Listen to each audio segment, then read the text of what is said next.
Go ahead. Okay, so we'll get going then. So I'd like to introduce Natalie and Fran, two of our brilliant producers who are going to be talking a bit about their work, and I'm going to be talking a bit about mine as well, but not in a RicNic context. So obviously everyone here, I think, was on the training day, or a lot of you were, and know that I kind of oversee the productions for the Summer Musicals project. That's part of my work, and I also co-run a theatre company creating new musical theatre. So we do. So yeah, Natalie and Fran, who are you and what do you do? That's probably a good place to start. Shall I go first, Natalie? Hello, everybody. My name is Fran Richards, and I sort of give myself the title of creative practitioner because it sort of covers a lot of the different things. And I do a lot of different things. So I work as a producer, particularly in festival production, but I also work as a theatre director, and I work a lot with young people creating projects and different shows and things. And yeah, I've worked in the industry for 10 years this year, so I'm becoming quite the veteran now. But yeah, so yeah, I sort of have the title of creative practitioner, but mainly just because that covers a lot of things that I do. I love that title, Fran. I might have to borrow that. You can steal that one, Natalie. Yeah, I always roles are such an interesting topic of conversation about what you call yourself in the arts. But at the moment, I'm calling myself a producer and dance artist. And I mainly work within dance at the moment. So I work for a dance with Parkinson's company based in Leeds. And I also co-direct an inclusive dance company in Staffordshire. And I'm shortly going to be starting work at National Youth Ballet and also Anjali Dance Company, which is in London. So kind of more dance focused, but that does overlap with theatre, and I love musicals. So yeah, that's me in a nutshell. Right. And yeah, as I've mentioned, and some of you know, I'm a bit all over the place. I'm doing my master's currently in music composition. I've done bits of MDing, bits of pit work, bits of kind of composition and conducting, but at the moment I'm going much more down the route of producing in terms of overseeing productions for RicNic, and as I've said, running work in progress theatre. Cool. So I guess we've thrown the term producing around quite a bit. How would you define producing? What's the core focus when you say producing? It can mean so many different things at different levels, because I think if you sort of say, oh, name a producer, you might say Cameron McIntosh, someone like that, you know, who are these people who just like push lots of money into musicals and have then some overarching creative decisions. But I think on a sort of different scale, producing can literally be anything. It can contribute to productions and work in the arts in so many different ways, from overseeing budgets to looking after the general shape of how productions look in, the staff involved in a production. It sort of covers so many different things and can be different every project that you're working on, I suppose. I don't know if you'd agree with that, Natalie. Yeah, absolutely. And I think it also depends on what stage the project is at. So you might have an idea and you want to kind of lead and run with it. So you would really be doing everything from creating the idea to how is this going to work, to doing a budget, doing a timeline, actually, you know, hiring people or implementing the project. Or someone might come to you with a project and they have all those things in place and you're just kind of there to oversee and manage it all. So it can look really different depending on the project, depending on the scale and size, as Fran said, and again in kind of like what industry as well, whether it's kind of a stage production, if it's outdoor theatre, if it's a community project. So there's lots of different ways to be a producer, which I actually think is fantastic because there's no kind of box to fit in. You can really find your own place as a producer and do, you know, everything if you want to, or just kind of focus on, you know, I like going in when the project's already been designed, kind of thing. So you can really find your niche if you want to. Yeah, absolutely. And I think it's interesting. I was having this discussion the other day of there's so many different, as you touched on, so many different role titles of there's no everything is very fluid. A lot of that, it depends if you're working at a venue, if you're working in a company, if you're working kind of freelance, that everything is fluid. Ultimately, I think it's organizing its admin and staying on top of things. So I know a lot of you guys will have done, you may well have done things like, say, revision timetables for school or college, or kind of working out scheduling for assignments or group projects or anything like that. Is all kind of these transferable skills that ultimately all we do on a day-to-day basis is that, with a lot more of those sorts of things, really. I think is how, or at least that's what I find of, it's the same things I've been doing for years, just a lot more of them. Yeah, I think as well, there's a bigger picture overview where you've got the whole project in mind, and you're kind of making sure that everything is going to plan. But then you can also hone in on the details, such as how much are we spending in this area. And it's having an awareness, I think, of everything that's going on, and awareness of the people you're working with. I think we shouldn't underestimate that, producers deal a lot with people. So kind of being able to understand, have empathy, work independently, but as part of a team, and kind of being there for people to trust you and come to you with kind of ideas or problems is really important. Yeah, from that sort of point of view, I suppose being a producer is like doing a big jigsaw, and your end product is the beautiful picture that you're going to have at the end. And it might be that you're really, really great at like doing the edges of the jigsaw, and you need some people to help you fill in these other bits, or it might be that you're really good at separating all the colours, or it might be that you're good, but it's about finding the right people to help you as much as it is overseeing the whole project.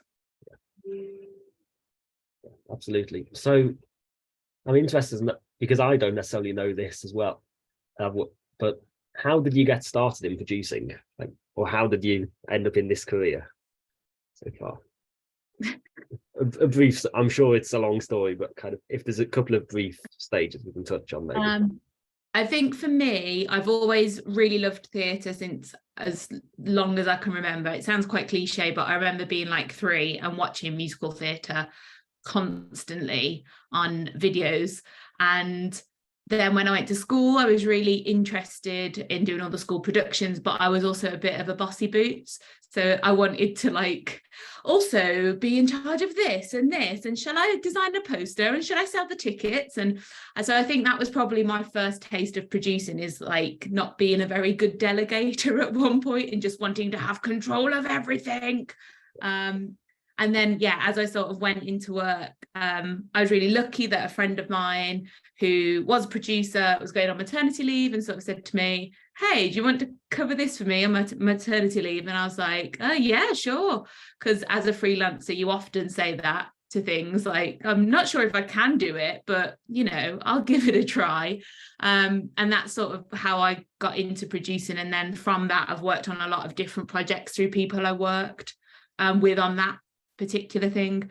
So yeah, I suppose I was producing before I even knew what producing was. And I'll never forget when I came out of uni, I worked on this like piece of scratch theatre with a friend who'd written it, and we went and did this reading at a scratch night, and afterwards there's like a Q&A, and I was like sat at the front with all the actors and the director, and they were like, and what did you do? And I was like, oh, nothing really, I just organised when people were going to be at rehearsals, and I made sure we got a director, and da-da-da. And someone was like, so you were the producer? And I was like, maybe I was the producer. So that's the first sort of time I had a notion of like, oh, maybe that's something I'm good at. So yeah, sort of stumbled into it, I suppose. Yeah. I love hearing you speak, but I'm like so engrossed. For me, I've always loved organizing. I know that about myself. But I really love creative work as well. So kind of for me, it's choreography and dance. And I really kind of have been adamant that I want to be able to combine the two throughout my life. I love the management, I love the creative. So I've just kind of tried to find roles. Initially, I tried to find kind of, roles with companies, organizations where I could kind of do management or do something that involved organizing which then just happen to be around events or around theatre or dance, and then kind of keep my choreography on the side. And they only really kind of merged during COVID, when, you know, as we know, not a lot was going on. And I just decided that I wanted to do something myself and create my own project. So that's what I did. I kind of wrote a plan, I wrote a budget, I got some funding, and then I was kind of like, oh, I'm sort of like producing my own work now. This is exciting. So that's how I kind of got more started into the freelance world and producing. But I have a really cheesy story, which I will share with you. I was working on a production of The Producers. Do we all know The Producers? Yeah. Do you know the song, I Wanna Be a Producer? Well, I was a choreographer for that, and when we were doing that song, it kind of, I had a little light bulb where I was like, oh, I want to be a producer. And I was like, oh, I haven't really had this kind of strong thought before. So yeah, it can just come to you. But yeah, I really think as well, you know, careers go up and down, and you can be doing a lot of producing at one time and then a lot of creative things. And for me, that's okay. I just go where the work takes me and kind of what I'm interested in. If a job looks interesting, even if it doesn't have a role at the title that I think is me, I'll do it because I think it looks fun. Right, really interesting stuff. Really interesting. I think it's interesting because you can speak to so many different people in this industry, and they all will give you a different answer of how they got started, what they kind of all of these different things. I find mine quite interesting because I got into producing through RicNic. So I was basically sat where you're sat 3 years ago, 4 years ago, 3 years ago, I think it was. And kind of because I was fairly set of a lot of the same stuff. I've always loved theatre, that's always wanted to be involved, and was going to go on to the MDing side. So into music direction, was music director for the first production of RicNic Staffordshire, which then didn't happen because of COVID, and then ended up producing through that and producing the virtual cabaret. So I'd been like organizing events since I was about 9 for kind of charity sales and all that sort of thing, because I loved that feel of organizing. But it wasn't until kind of being involved in RicNic where I made the transition of the role. And then, so then became producer for the following year, and then got involved with work in progress, took myself on a few courses, did quite a lot of the professional development stuff. And I think I've put links to various of those resources in the back of the handbook as well, if you're interested in what we're talking about today and you want a bit more guidance. But kind of very much learned on the job, figured it out, made a lot of mistakes, sat where you're sat and had kind of a team mentoring me as well, and then went from there, really. Yeah. So we've talked quite a lot about kind of the skills. What skills would you say are kind of the most important within the role? I know It's a good one. I think it depends on the project, but I can talk about some of the skills that I think I use kind of all the time. I think there's an ability to stay calm when things don't go to plan, which is actually something I've learned I wasn't very good at to begin with. I'd get very stressed, but I've kind of learned to expect that things don't go wrong, and I'll have contingency plans or try and work with people to think on my feet a bit. So yeah, staying calm under pressure. I think as well, kind of problem solving, and it relates to Fran, your idea of the jigsaw. I think it's really like you're trying to make things work, and sometimes the route to making it work isn't straightforward. And so you have to think, well, this might not work, but what if we did this, or can we try doing this? So kind of having a creative approach actually to problem solving. And then lastly, I think being able to work well with other people. And, quite often I'll work with people who I've never met before and have to work with them quite well, quite quickly. So it's learning how to quickly build a relationship and get people on board and on your side so that you can, make sure that everyone's okay and that the project is running. Yeah, I would agree with that. And I suppose there's also those like things that again are quite cliche of like good communication, teamwork, organization, but it's true, those are really important skills in so many different fields, but particularly in producing. And I think what you said, Natalie, about meeting different people and, you know, having to get on with them quickly, I think there's like a moment when you're producing and when you're working with lots of people that you realize very quickly that you don't have to be everyone's best friend. You're not going to be everyone's best friend, but that you can find a, you know, you don't have to be their best friend, you don't have to be their enemy. There's like this like ground where you can just like work on a project together and get on fine and not have to have like drinks afterwards, or, you know, see them after. There's lots of people that I've worked with who I'll get on with perfectly fine, but between projects I won't necessarily check in with them, and I think sometimes that's okay. And when you've come through, you know, school or projects like RicNic, where quite often you become these really tight-knit bonds and of like friends, it's quite difficult to get into that mindset of like, oh, I don't have to have that all the time. So I think, yeah, managing relationships with people, and just understanding that if someone isn't your best friend, that doesn't mean that you can't work with them. It's about, yeah, having those sort of professional boundaries and how you sort of use those. Yeah, really interesting stuff. Absolutely. I think a couple of the ones definitely all of the stuff we've touched on, a couple of the things I've found recently are, I keep finding I come back to the terms margin and capacity of everyone is so kind of within the art in general is so stretched in terms of what they're doing, workload, lack of funding, and I find I'm having to really quite proactively put margins and capacity into our work, of if both financially and in time and workload and well-being, of building in a contingency for if something goes wrong and I have to pay for an extra train ticket. But also if I'm working full time and then something else comes up that I've got to go and deal with, do I have enough time to do that without burning myself out or my team out?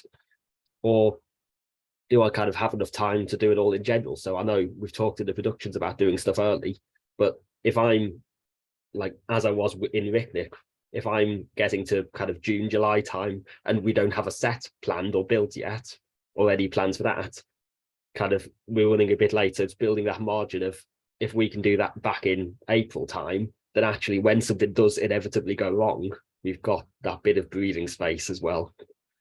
And I think the other skill that I've learned the hard way, I think, is the one I'd describe, is kind of being able to apply gentle persuasion without putting too much pressure on, because there will be times when people don't reply to emails or don't get back to you and all that.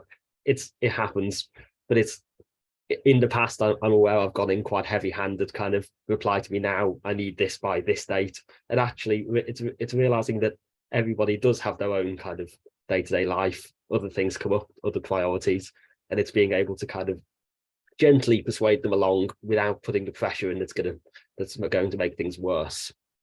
And again, that comes into having that margin of being able to give them that extra week of their deadline.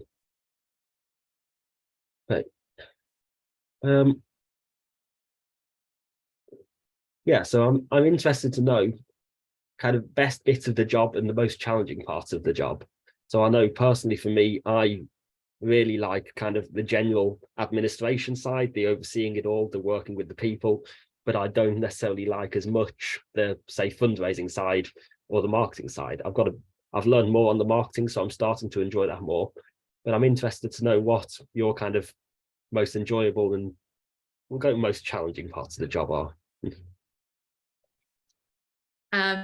For me, my most enjoyable part of my producing job is always the bit where it's happening, so where the work starts to pay off.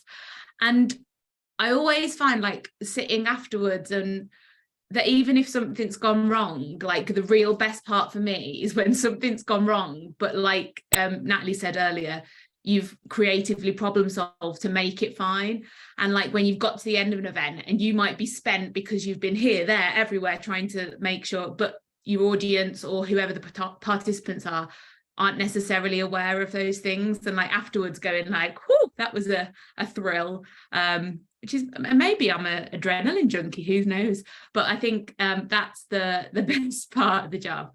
And for me, the most challenging part of the job is 2 times, and it's when it's quiet and when it's busy. Like when you get as a freelancer, when work is quiet and you're sort of going, will I ever work again? Will anybody ever trust me with a project again? And then when it's busy and you just having to maybe turn work down, which is always quite tricky, or say to some, prioritize, oh, I have got this project booked in, but now this one's come in and actually that's better for me, and that can be a challenge. So yeah, when it's quiet and when it's busy are the most challenging times for me. Yeah, that's really interesting, from what you were saying about like the end of after something's happened, because for me the best bit is definitely the end, which sounds a bit weird, but yeah, after it's all finished, I do love that kind of relief you get that it's happened, but also hopefully some really positive stories and positive impact that you've helped to make, particularly within my work within kind of inclusive dance and theatre. You can have a real impact on families, on friends, on the wider community, which you possibly don't realise until it's all kind of happened and people are coming up to you and saying, oh, thank you, or this was such a wonderful thing for us. So that feels really fulfilling. And then a challenge, it's probably quite a personal one, but you might be able to relate with this. I hate picking up the phone and making phone calls, or if someone's ringing me, I for some reason, it gives me real anxiety, and I find that really challenging. But what I've started to do is to be quite honest with people about the fact that I prefer emails, or if you want to ring me, that's fine, but maybe if you can let me know what the phone call's about, I won't be anxious that you're calling me and I don't know why you're calling me. And I think that possibly goes back to, again, around boundaries and that Josh was talking about. And I'm starting to experience more in the arts world, access riders for everyone. So you can kind of tell people how you like to be communicated with. You can tell people, don't call me after X time because I'm relaxing then and I don't want to be working, or actually mornings really aren't good for me to answer emails, so just expect that I probably won't reply to you till the afternoon. And it's about setting those expectations with everyone so that no one is kind of like, well, they're not replying to me, they're not doing a very good job. They know in advance that actually you're not going to reply in the morning, and that's fine. So yeah, setting those expectations. So that was kind of a really long answer to the challenge, but hopefully helpful. No, that's great. Really, that's great. And I might just jump off the back of that and jump ahead slightly. We'll come back to a couple of the other points, but that leads quite nicely on to kind of how do you ensure both your own well-being within the work and those of the people around you? Okay. Yeah, I'd like to give a little shout out to access riders as well. Does everyone know what an access rider is? So in like the industry, if you're working with an artist, or quite often these are people with like bigger names, they'll have a rider and it'll usually say things like, I want 3 egg sandwiches in my dressing room. I would like 4 bottles of room temperature water in my dressing room. But something that's come through over the last couple of years with like accessibility coming to the forefront in theatre is access riders. And that means that it's just making sure you know about the artists that you're working with. I worked on a project last year, which was written by 2 fantastic writers, and I was the director, but we all co-produced the project. And it was working with neurodiverse artists. So we had access riders, and it was exactly what Natalie said. They could say to us things like, one of our artists had OCD. So we made sure that we had the right kind of hand soap that she needed, and that the toilets were well stocked and different things like that. But it's just making sure that you have all the right things there. And as Natalie said, that is sort of branching out for a lot of companies, to not just be for the artist, but to be for anyone working on a project. So for me, I found them really useful. I've got arthritis, so it's just, and some days I'm absolutely fine, but other days it can be really awful. But just knowing that someone knows beforehand that I might not be having a great day, it makes it easier to then be like, hey, I'm not having a great day, without having to divulge all this information when you may be feeling quite sensitive. So if you are working as a producer on your RicNic projects, I would really encourage you to get your team to fill out access riders. I'm sure myself or Natalie could provide you with like a template, or we could send it to Josh and he could send it out to you all, which might be useful. So yeah, that's what an access rider is. And I think that is something that I definitely am using more to ensure the well-being of my company and myself. But yeah, Natalie, I've worked with Natalie and she is fantastic at ensuring the well-being of the people that she works with. So I'm going to let her speak a little bit more. No, thanks, Fran. I appreciate that. It's something I'm really quite passionate about, you know, well-being and work-life boundary. I just, you know, I really believe that if we're pushing and pushing and pushing ourselves and we become burnt out, we're no good to ourselves, we're no good to anyone else, and we're not enjoying it. And the whole point of the arts really is in, you know, enjoyment and making sure that we're getting something out of it. So there's a few kind of tools and techniques that I've kind of used or started to use, which I'll share with you now, and hopefully, you know, one or two of them might be useful. The first one is that I will, in general, unless there's an emergency or I have an event, I won't reply to emails after 5:30, and I'm quite strict with that.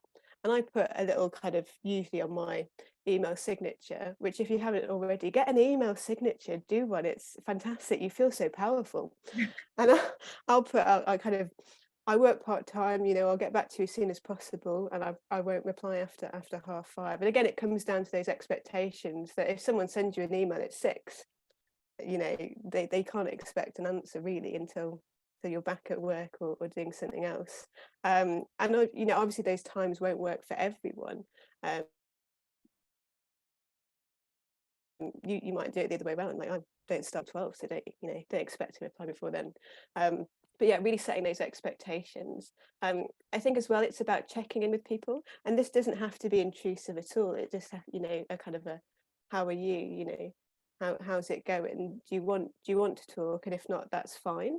But just providing a space and providing an ear, and actually, you don't have to provide any advice. Sometimes it's just someone needs to talk. And then, you know, in kind of a RicNic scenario, say, you can then take it to Joshua or someone else. And knowing that you're not alone, you've got support networks, so utilize them.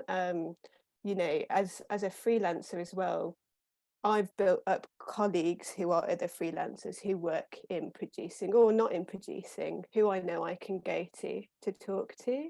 So just because you're kind of working on your own, maybe as kind of a sole producer, you're not alone really, because you have a whole network of people who are there to support. And you know, there's countless Facebook groups and other kind of places to look for advice that people will post questions, and you can post questions and get advice too.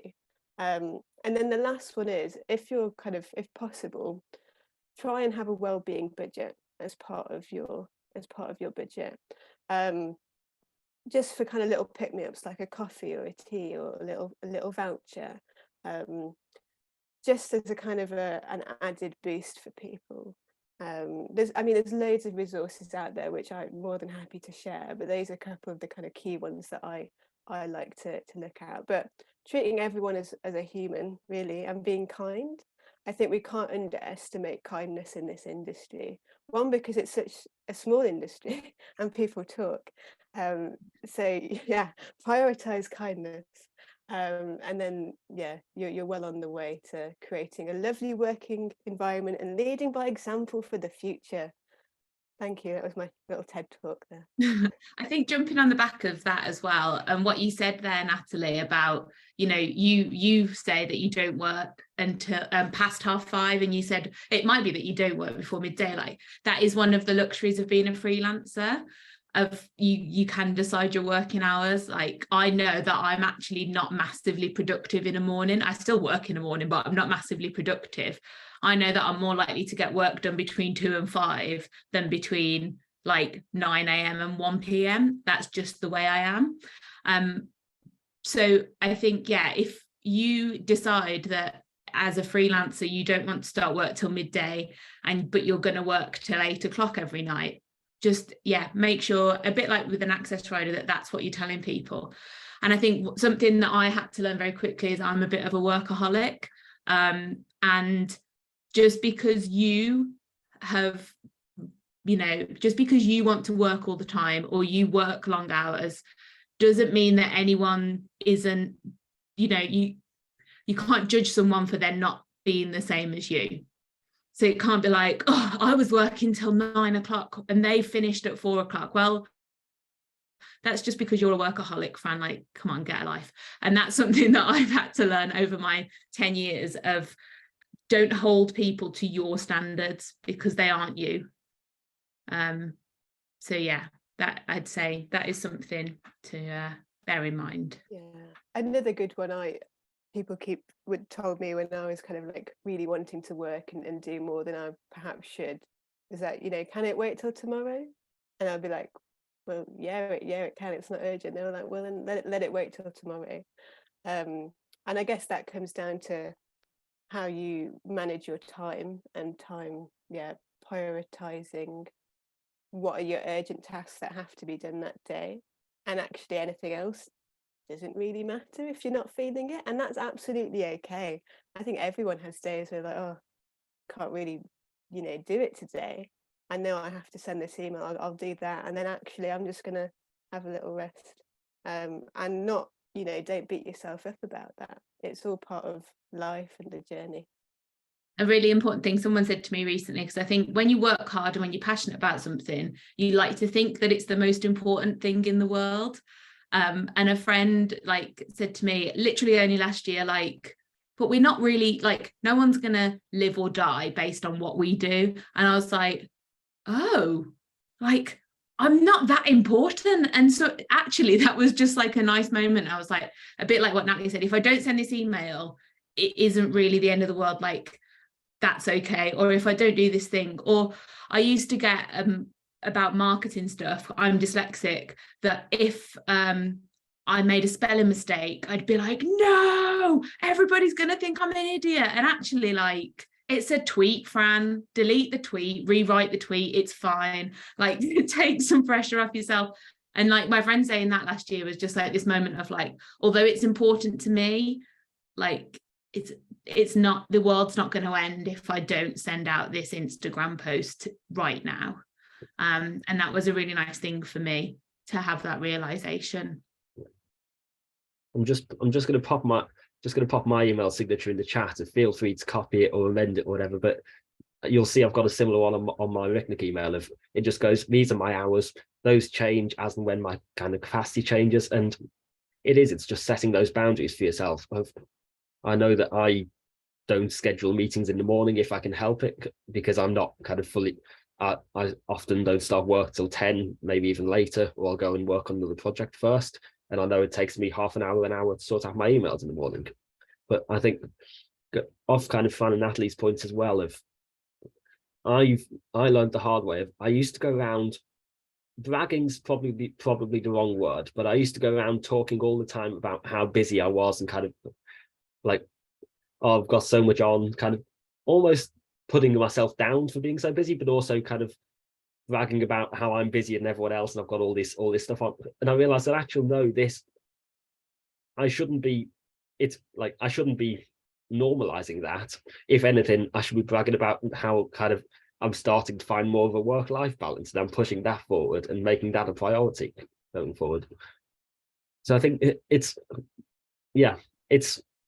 we can have a lot on, but if you haven't come across important, urgent matrix, I would have a look at those as well, because that just breaks down, when it all gets a bit overwhelming, that just breaks down, what do I need to do right now? What can wait? What isn't important but needs to happen right now, and they're just little things. And then you just, it writes your to-do list order for you. And yeah, moving on to kind of company well-being. Again, I've based a lot of what I do off what Natalie's done in the past and kind of what I've received from that. So I did a few days working at the Lichfield Festival back in the summer and got like a care package of a couple of packs of sweets, a Cafe Nero voucher, some tea bags, I think. And that lift was great. And it made me realize that, again, actually, that's just something small that not that much financially or not much time to do, but it has a real impact. So I've started doing that in my projects in the future going forward, kind of, again, putting in a company well-being budget line, even if that's for something like, we know we've got a slightly stressful day coming up, so we go and buy, say, donuts for the cast, or that sort of thing. That it gives that a little bit of flexibility. I did that kind of on a smaller scale a couple of months ago. We were all in a really stressful day of workshops for production. Everyone was stressed about other projects as well. I think I gave them, it was a chocolate orange and a Capri Sun and a cream egg or something in a sandwich bag, and it with the kind of thank you card and a link to I think it was a 30-day free trial of Headspace, like the meditation app. And that just lifts everyone's spirits just that little bit to kind of take the stress off slightly and get them through the day. So if you can do that within your company, like, I know you're fundraising for your own budgets, but actually adding in an extra 20, 30, 50 pound is, in the grand scheme of things, isn't a lot. And not just because, well, we should be doing it and taking care of people anyway, but you do see the results in terms of the energy in the show and the feelings in the rehearsal room and all those things. Yeah, Josh, if I could just kind of add in there, I think it really ties down to as well making people feel valued. Yeah. So it doesn't have to cost a lot to say thank you, or you're doing a great job, but I thought your song was amazing today, you've really hit that note, you've really improved. That will give someone a boost as well, not necessarily within the well-being sphere, but it all contributes. So I think valuing people, because they're the people who are going to make it work for you, is so important. And a thank you is incredible all the time. Thank everyone if you can, if they've done a good job. Yeah, absolutely. And just checking in with people, having those conversations. The company kind of found it a bit weird initially, but I've got to the point where we'll sit down, not quite in the circle because I don't want to go full circle time, but we'll kind of stand around for a few minutes at start a rehearsal, go, how are you feeling, how are you about this project, like those sorts of questions. And again, sometimes people don't want to talk, but it just takes that pressure off of sometimes it just clears their mind on other projects, or it just takes the pressure off, and we can go, actually, what we're working on today isn't that important to the grand scheme of things. Don't stress about this song that's coming up. Yeah. So I'd like to just move on towards kind of tips and tricks and what you wish you'd learned earlier. I think it's again quite a broad subject, but what can we kind of pass on to so that the guys on the call here don't need to learn it the hard way, I guess. And this quite links in with what we're talking about, actually, for me, that what I wish I'd been told earlier or learned earlier, is to know your worth and to know your limits. And this is something that, again, I feel like I've only really just got to grips with over the past year or so, maybe a couple of years, because I think sometimes we feel so lucky to be working in a field that we love and care about and are passionate about, that we think we owe it something, and feel like we should do things because we should be grateful that things are coming our way. And I think sometimes we just have to be like, actually, no, I can't do that for that much money, because I also have to pay for my food and my electricity and the roof over my head. And as much as, yes, I'd love to. And I have found actually that over the last couple of years of actually going back to people and going, this is a fantastic offer. This is my day rate. This is how much. I'd say 95% of people then come back to me and go, okay, that's great. That's what we'll pay you. I was always so scared of going back to people and being like, I'm so sorry, apologizing, but and that they would go, I never want to work with you again. And actually nobody's done that.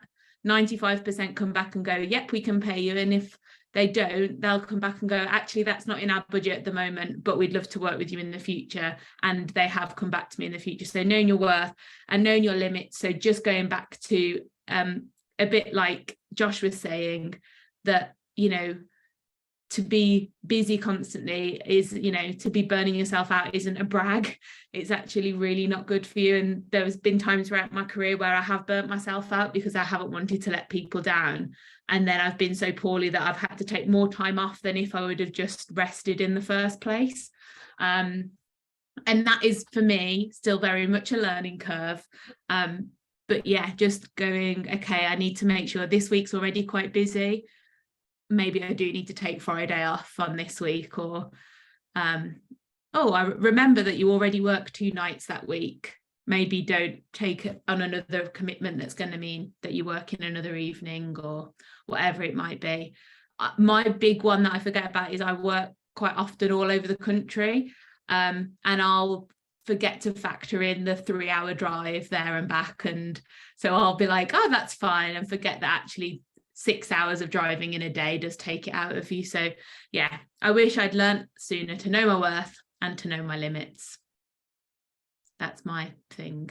Yeah, really good. Yeah, definitely knowing your worth, which is hard, but it is important. And I think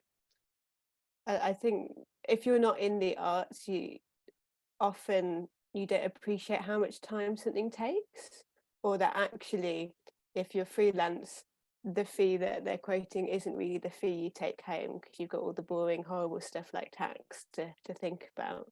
So yeah, I'd say that is really important.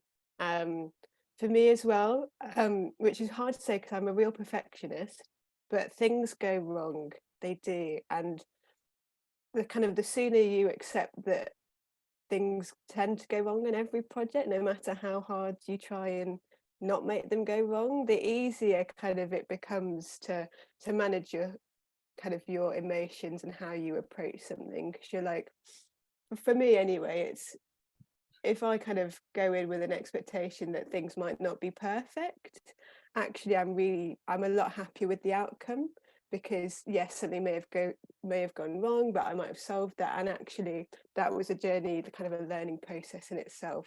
So not expecting everything to be perfect, and then also being honest, which, I'm a real people pleaser. So if someone's like, can you do this in one day? I'm like, yes, of course I can. And actually it takes 2 or 3 days, and I'm like, oh, okay. Yeah, I probably should have been honest about the fact that there's too much work there, or I actually it's going to take me longer. So I've just been really trying to have honest conversations with people I work with now about workload, about when I work, and actually the reception to that has been really positive, and actually people are really thankful that you're being honest, and that you're communicating your needs with them and what you think about the work, because it's not that you don't want to do it or that you're not passionate, you're just really setting those expectations about yourself and your boundaries, and it works out better for everyone in the long run. Yeah, those are my 2.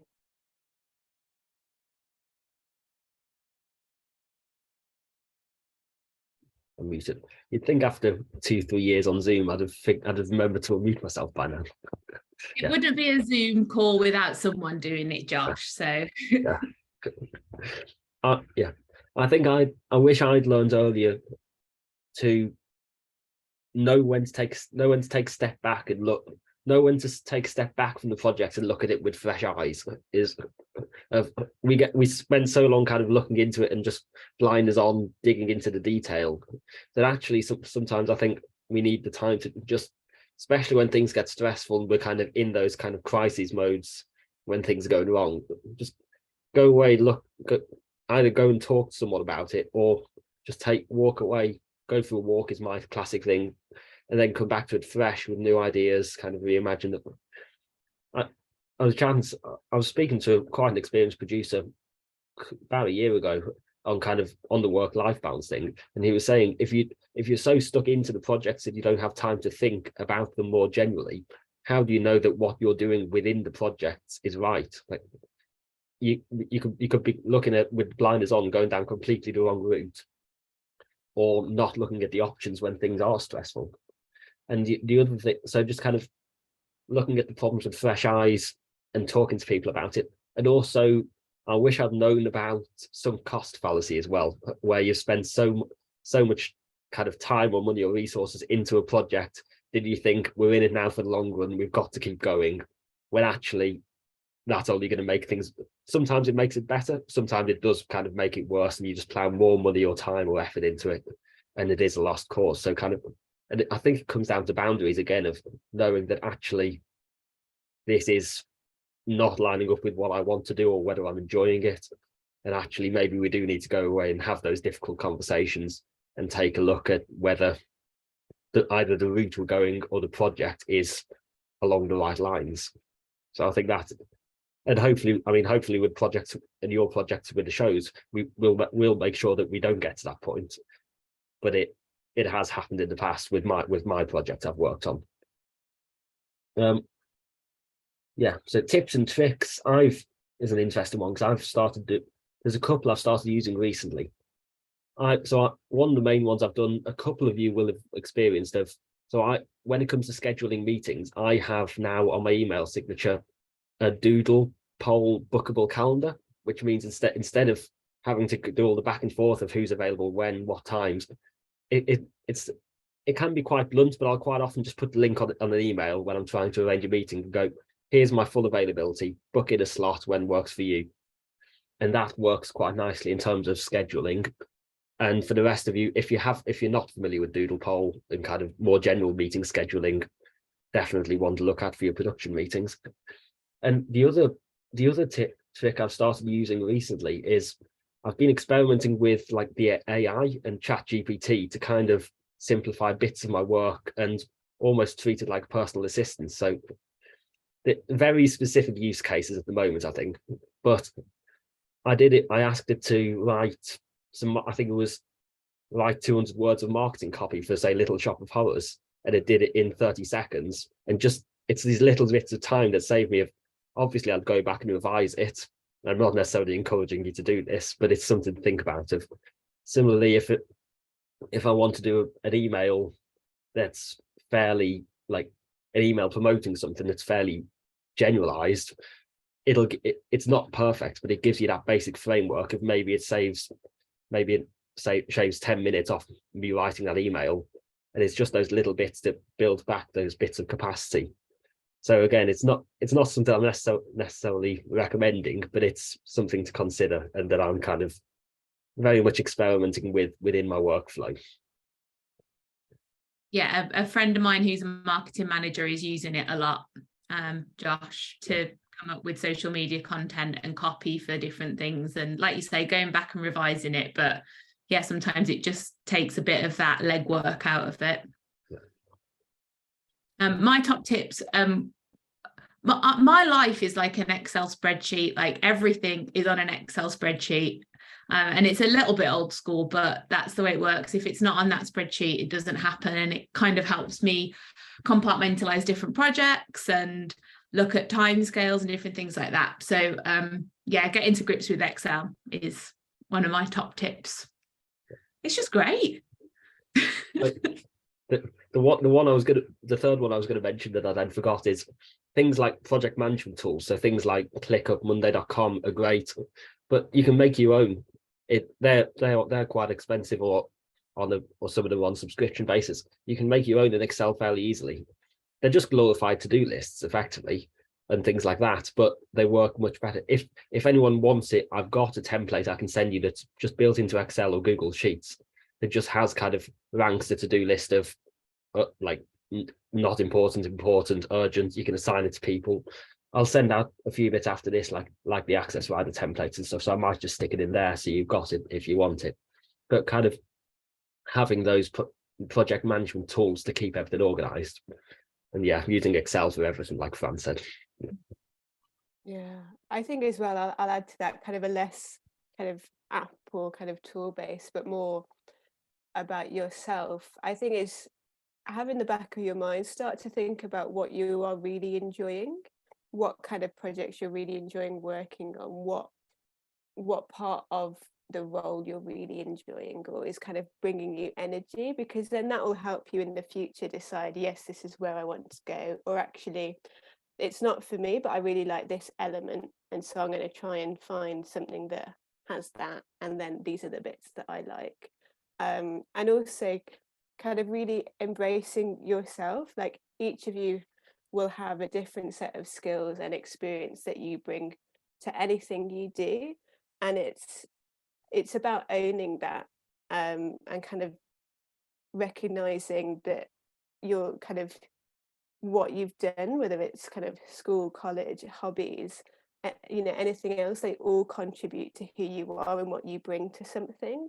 And being able to, you know, in an interview talk about other elements of your life that help you do something, or kind of how, yeah, what your journey is, I think is really captivating and will kind of get you on board with someone. So really, yeah, thinking about who you are, I think is going to be really important, whatever you end up doing. Yeah, I'll just leave that one there. And I think that leads on quite nicely to kind of to one of the questions I've written down of how do you choose which projects to take on? If you, in an ideal world where we've got the choice and we're not kind of just working on taking any work that comes in, are there specific ways that you choose or priorities in which projects you to pick? Yeah, maybe if I carry on a bit, I've done a lot of kind of work on, yeah, I felt a bit lost a few years ago, you know, what do I really want to be doing with my life? What skills do I have? So I did a lot of work looking at what are my values, you know, what really motivates me and energizes me to get out of bed in the morning and do something. So I spent a lot of time kind of looking at that and looking at, yeah, what I really wanted to do. And it's a constant journey and it's evolving. But I know that I have a set of values, and I kind of, that turned into a set of criteria that if a role doesn't fit, then it's probably not the right fit for me, because what's going to energize me isn't in that role. I hope that makes sense. Yeah, I'd agree with that completely. And I think in a way, like just being honest with people about things, like if someone approaches you about a role and it's not right for you, just saying it's not kind of what I'm interested in doing at the moment. And quite often in this crazy freelance world, you probably know someone who could do it even if you don't want to. So, you know, you could pass it on to a friend and then they'll probably repay the favor later in the time. But also in the past, I've said to people, that's not quite the right fit for me at the moment because I'm prioritizing, like Natalie said, X, Y, Z. And they might be able to go, oh, well, actually, we've got a role that might be better suited. Or how about if you do these parts of the role and we'll bring this person in to do these parts. So yeah, I think it's about choosing what you enjoy. I really love marketing and social media. That's something that I get not necessarily a lot out of, but I enjoy doing. I enjoy the sort of creativity side of that. So I do a lot of marketing and social media consultancy now for theatre companies and production companies, which isn't the full producing thing, but with my producing hat on, I can understand how to talk to the producers about the content that we're making and putting out there. So it might be that as a producer or with your experience as a producer with RicNic, that it actually sends you off in a slightly different direction, but with that producing head, you've got a better insight into those roles as well. Absolutely. I think very similarly, I've just pulled mine up on my website because I couldn't remember what they were off the top of my head exact in full detail. But I've got mine as create theatre which interests audiences and challenges them to take action about world issues, provide opportunities for the young creatives, take theatre to communities, to people who don't have access to the arts, and create theatre in the most ethical, moral and environmentally friendly way that I can, which sounds very wordy, but ultimately all it comes down to is I want to produce theatre that has an impact. And that means that I've been on a couple of training courses recently on much more of the commercial side, where kind of produce like West End producers and that sort of thing. And so actually some of the kind of discussions and the mindsets that they have in those courses are quite uncomfortable, actually, in terms of they're trying to kind of look at how can we shave X off the bottom, off the budget, and pay actors as little as we can, for example, or how can we push ticket prices as high as we can.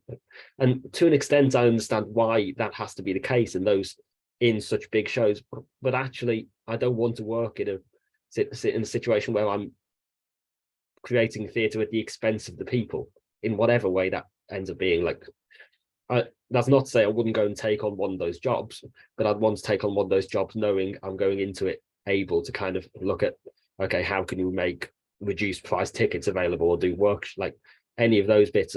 It's, yeah, as Natalie said, it's finding your own values and working out what they are, and then aligning your work with that. And I think for me, I found that's kind of that mission statement, which is the same as my theatre company's one, because I wrote both of them, is kind of how we align our values with the work we produce.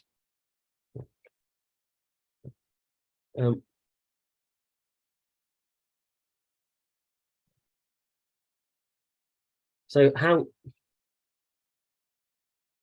do you kind of, if we've got a project that we're interested in, what are your first steps in approaching that, going from kind of the initial, can you work on this project, through from there? I know it varies. Yeah, I think it's a big question, and it depends a bit, like what Natalie said earlier, of like what stage in that process you're coming into. Is it are you starting right at the very beginning? Are you coming in when things have started to develop? And I think the most important thing is to get I suppose if we go back to the jigsaw analogy, is to like find the box of the jigsaw to see what you're working towards. So to have an idea of, we're starting here with all these pieces, and what are we actually working towards, getting the bigger picture. Because I think you can get quite drawn into just jumping straight in to do something, and actually if you start putting the wrong pieces together, that's not going to help you get towards the end. So I think, yeah, trying to spend some time to get to know the project, know its values, know what the outcomes are, and know what the bigger picture is, what the outcome, what you want out of it, is the best thing to do before you sort of dive in and start anything. Absolutely. I love this jigsaw. I'm gonna have to borrow it. I think that's exactly it, just finding out more, and hopefully you've done that in kind of a little scoping stage before you said yes, so you know that kind of it's kind of what you want to do. But yeah, getting that bigger picture quite quickly, so that you can then see, oh right, this is where I'm going on from now. Yeah, and I think breaking it down into measurable chunks, I find, of, so it might be that you outlined, personally I outlined the whole project, and then I go, where do we need to be at this stage? Well, like, what do we need to have done by May time, by June, by July? Because otherwise as soon as you start falling behind slightly, it's a slippery slope. I had the quite sudden realization about a month ago that actually I was only just approaching an aspect of a production that I should have been doing 3 or 4 months ago at the latest, and actually it just sets the whole balance off. So it's breaking it, because I didn't outline it as strictly as I should have done from the beginning onwards.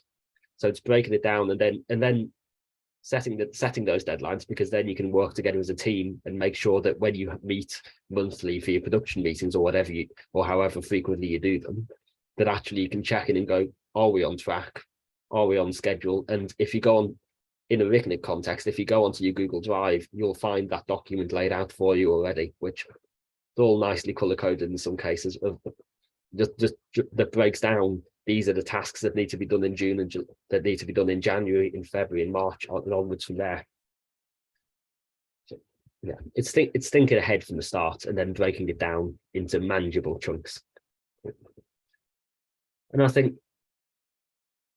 we'll start to wrap up there in a minute. We'll come on to a Q&A in a minute. We'll do 2 more questions first.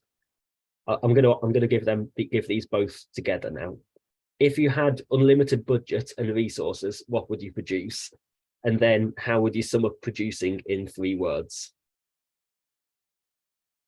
So I thought about this long and hard, and I went through loads of different ideas that had so many like great morals to them. But I ended up deciding that if I had unlimited money and resources, that I would produce Bombshell. And if you don't know what Bombshell is, about 10-12 years ago, there was a show called Smash, which was on Sky, and it was about a group of people producing a musical for Broadway about Marilyn Monroe. And Bombshell is the musical that they put on in this show. And if you've never heard the score to Bombshell before, get yourself on Spotify, because it's incredible. And I don't like to live in a world where that score only exists in a fictional world. So I would produce Bombshell. And how would I sum up producing in 3 words? I would say on your toes, because that's where it keeps you. I love that. I love that. Ah, That's great. how can I follow that? No, I think I really love projects where I can give money to people and they can go do their thing, which sounds quite lazy on my behalf, but it's actually, it's not. I am doing work, and you get such a fantastic overview. So I'd want to create some sort of, maybe I make my own kind of arts council, but I'm just like, everyone can have the money and do something. Yeah, just kind of more money to everyone for the arts. You'd be like Oprah Winfrey. Yeah, money for you, money for you. I really would though, because yeah, I think we'd have some really cool art everywhere. And then how would I sum up producing? Oh, I don't know. I never tend to use short sentences. I was going to say you can do it, but that's too many words, isn't it? You can, yeah. I'll just go, producing is really, really cool. There you go. Love that. Love it. I just realized I said these questions after, and I didn't think of my own answer to this one. So, which I'm clearly from behind. I'm good. I'm going to go. I can trace all of everything I'm doing now back to sitting in my grandparents' like lounge when I was about age 9, watching Gareth Malone's The Choir, and as brilliant show, but as part of that, like the production team, they decided that they wanted to put on this festival, and they just went and did it. They staged this festival in the community. And I think they said it was 2 weeks. Whether it actually was or not, in reality, I doubt. But they said they'd stage this big festival with like a big stage and all these stalls and everything. And that was back in like 2009. So I had to look at the date the other day. But that is what set it off. So if I got the chance to produce anything, I'd go back and do some format of that. Like I've been down many different like avenues and roads and roles since, but ultimately I sat there at age 9 and went, I want to do that. And if I could and had the money, I would go and do that. And I'm gonna my 3 words I'm gonna steal from. I stole this question from a course I was on a couple of months ago, and I'm going to steal my answers from people, because just above my desk here, I wrote the responses that I got back that the people on the panel there gave to me, and it's chaos, passion, and privilege. Because ultimately, we're creating art. People come and see it, hopefully, and it is a privilege to get to do what we do. So I think those would be my 3: chaos, passion, and privilege. Cool. Are there any questions for anybody else? Yeah, I've got a quick question, if that's all right. First of all, I want to say it's been fantastic to hear from you and learn about what you guys do. I was just wondering, primarily because I want to hear about it, and also I'd be able to glean some knowledge.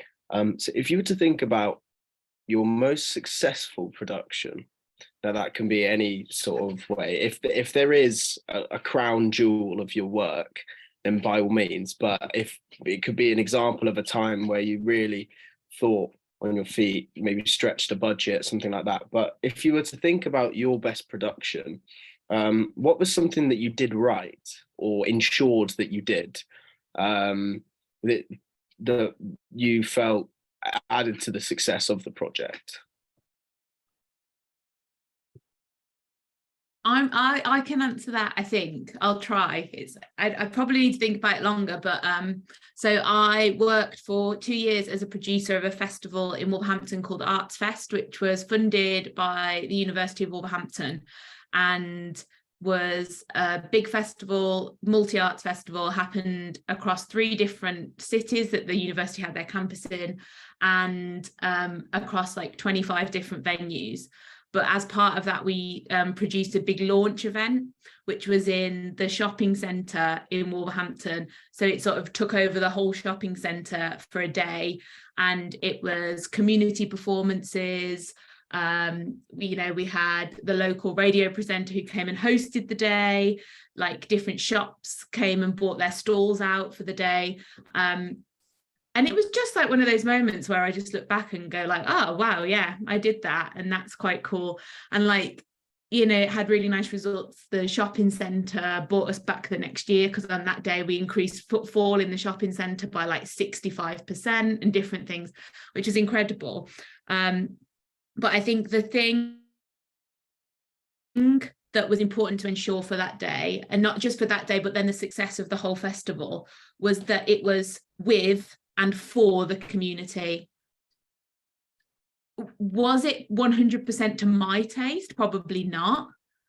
But it was about engaging with the community that we were trying to serve. And because it felt like it was for them and not being imposed on them, I think that really helped with the overall success.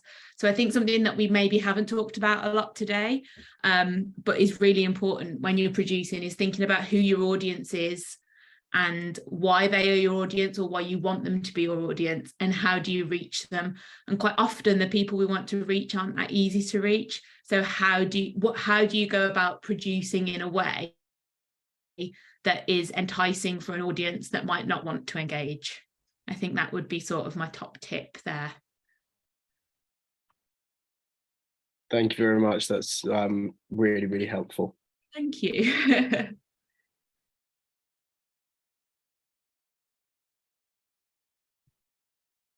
Sorry, could I just ask you to repeat what you said at the end? So we think about who our audience is. Yeah. Primarily ensuring that we're engaging with the community that we're trying to serve. I've got working on a project now, which actually sounds quite similar to what you detailed. It's a day to promote different arts and eventually a show,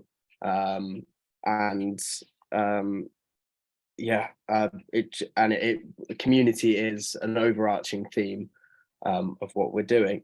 So you said engaging with the community that you're trying to serve. Think about who your audience and how we appeal to them, and also make it feel like we're serving them. So I think sometimes it can be easy, especially as people who work in the arts or are passionate about the arts, to be very hung up on like high quality or like quite highbrow stuff, or things that we're really interested in.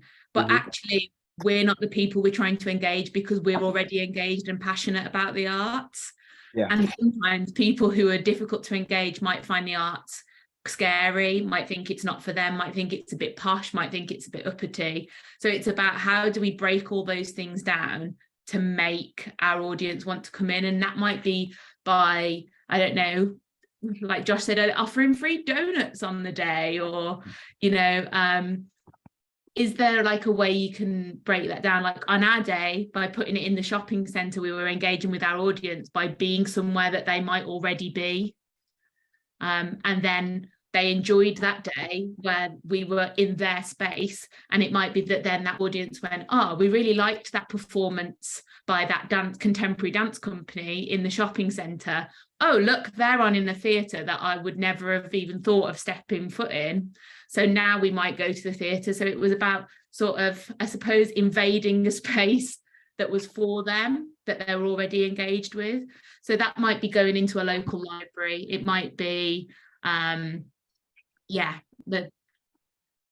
going to your local shopping centre, leisure centre, lots of different things. And it might not mean that your final project, so for your RicNic projects, we're not saying go and put your musical on in the swimming baths, but it might be that you can work with your local swimming baths in your promotion to have a little pop-up event there, or to help bring in more audiences that might not usually engage with that work. That's fantastic. Yeah, I think that's audience engagement and audience, bringing in new audience is such a massive field that it feels quite, wrong to touch on it so quickly. But if you are interested, I'm sure Josh can, point you in that right direction, or he can pass on our emails if you want to talk about it more. Absolutely, that would be really helpful. Yeah, I'll send across all these resources. There's another one that I talked about briefly on the training day for a couple of these guys, which is the audience agency, which shows you kind of, because you can, I know for the Walsall project and stuff, you can filter down to like county, and I believe even more than that. I can't remember off the top of my head, but it shows you kind of the demographics who typically go to the theatre or go to dance or music. And so kind of, it doesn't necessarily go into full detail on how to reach them, but it kind of shows you the basic breakdown of who is already buying tickets for these productions. So I'll send across that and a couple of other links like it as well. Who's buying tickets, how much they spend, how far they'll travel, and that can help you sort of price point different things, or like decide how far your marketing reaches out and different things like that. Cool. Are there any other questions? Cool. Okay, well. Ooh, got one. Just me, because I'm here with two babies, so I thought I'd type instead of showcasing my family on Zoom, which I'm more than welcome to do. I could also do that. So this is how you ever had to resolve conflict with disgruntled team members, and how have you approached the issue, whether it's been with you as the producer or with a member of the team? Well, such an important question, because I think, conflict happens all the time, doesn't it? Whether it's small or big. I think if you know that you have to have a difficult conversation with someone, you're at an advantage if you know that in advance, because you can prepare what to say, you can prepare your energy, and you can also kind of think about what an outcome might look like, or what several option outcomes might look like. So for example, if someone was using a costume that cost way too much money and was really unsustainable, and your kind of goal was to talk to them and to say, look, I don't think this is the right option, you can have a think in advance and say, try and approach it in a really kind of empathetic way. So come from their side of where they're at. You really appreciate that they really like this costume, and it's really fantastic. Unfortunately there's some kind of issues with cost. Could we perhaps look at doing something similar but on a smaller scale? So kind of looking at solutions rather than the problem. Come at it with a solution focused brain, I think will really help. If it's in the moment and something just happens and there's conflict, I often find, if you can, tell everyone to have a break, have a 5-minute, 10-minute break, let the tension diffuse, and then you can come back hopefully a bit calmer. And if it's not calmer, take a longer break. So you'll talk about it some other time. Try not to let a situation arise where people are at each other. If you feel it's coming to that, or you feel yourself getting angry, which can happen, try and recognize that and say, actually, can we just take a break? I just need to go to the loo. I just need to have a drink of water. And then you can approach it a bit with more fresh brain. This is more of sort of like a directing technique and like giving feedback on people's performances, but I use it in my everyday life. And it's challenge, support, inspire. So your challenge is, can you try to do something? So like, I see that you've got this costume. I wonder if there's any way we can try to make it more sustainable. So your challenge is you're giving them a challenge. Can we try and do something? You support it. So I like it when I really like the costume for these things, but at the moment it's not working within this. And inspire, which is I wonder what would happen. So inspiring someone to take their own initiative. I wonder what would happen if we didn't use this costume this time, but actually we tried to find something else. So challenge, support, inspire. And that usually comes in like phrases of like, can you try to do something? I liked it when you did this. I wonder what would happen if. So rather than coming at it from like an accusatory point of view of sort of like, that costume isn't right. You know, we're trying to be sustainable. You just need to get a different one, which feels like very accusatory. It's about making it inspiring someone to take that initiative without you having to sort of be the person to, and it takes it off being accusatory. So can you try? I liked it when. I wonder what would happen if. And that's something I use a lot in the rehearsal room as a director, but actually I find those phrases like seeping into my everyday life more as well. Especially I wonder what would happen if. So yeah, I can send that over as a little thing as well, if that's useful. Josh. I think there's a lot to be said for, if we can, catching problems before they turn into problems as well. It's keeping that general awareness of what's going on. It's checking in with people like we've discussed, and kind of just the basic how are you kind of, even if they don't say it, you can pick up on those little kind of those subtle tensions, or you might hear a comment between people. And I quite often will hear kind of, if I'm conducting a music rehearsal or something, I'll hear someone say kind of make a comment about, oh, I'm getting bored now, or I'm getting tired, and you don't necessarily need to address the comment directly. You just take note of it, and you kind of move on and do something else, or you acknowledge it. You don't necessarily verbally acknowledge it, but you just pick up on the little things when they're just small comments, and then you make a change from there. And obviously, as you get through the process and things do go along, things will arise where you're not able to do that. But if we can avoid the conflict in kind of the first place, and keep a safe space in the rehearsal room, and keep a productive and people first kind of approach in the productions, then hopefully people will come to you when there's those sorts of things before they turn into the big problems.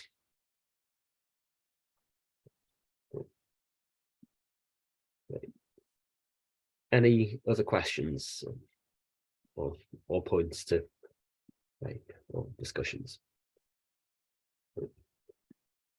Right. Well, in that case, thank you so much to Natalie and Fran for joining us, for giving up their Wednesday evenings to talk to you. It's been great. Hopefully some really useful stuff there for everyone.